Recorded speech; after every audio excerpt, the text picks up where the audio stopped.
What's up, everyone? This is part one of a 10-part series on how to not do the kettlebell snatch. This is part one, the shoulder dump. I'm going to roll a clip and we'll break it down.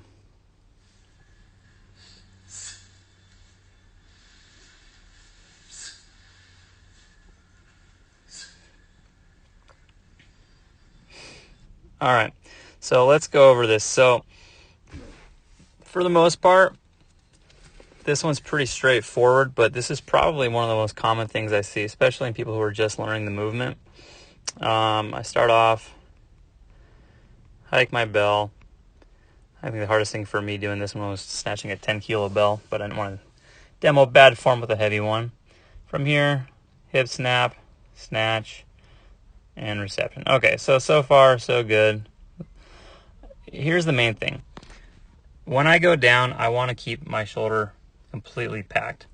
What I'm going to do in this one is, as I go down, watch my shoulder. You're going to see a complete disconnect. You can actually see right here, it separates.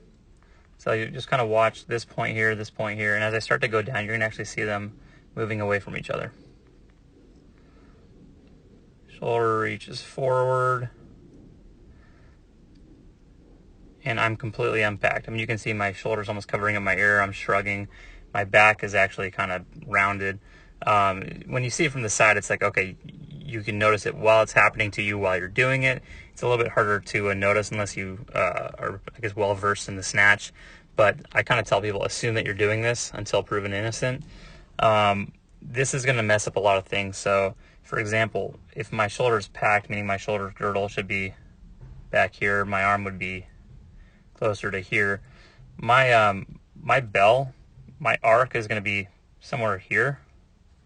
This one's all the way out here now, and it's going to land way lower than it needs to. So as my bell comes down, I'm going to try to do my best to kind of salvage it, but you can see that thing's coming down almost at my knee height. And then just because I'm able to, I was able to correct it, go back up,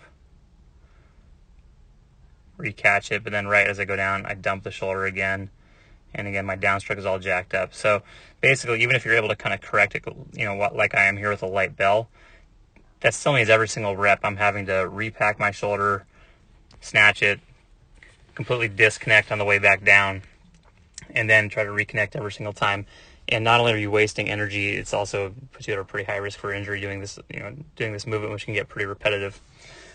So main thing is, as you do your snatch, on the way down, I tell people, just imagine you're doing sort of like a normal single arm swing. You'd let your bell just normally fall with a packed shoulder. I just tell people with a snatch, essentially build like an invisible wall right in front of you. And on your way down, think about staying behind that line. Keep the bell high and tighten the thighs on the downstroke, just like you would for a swing. And that is pretty much it. So, this is part one. This is the shoulder dump.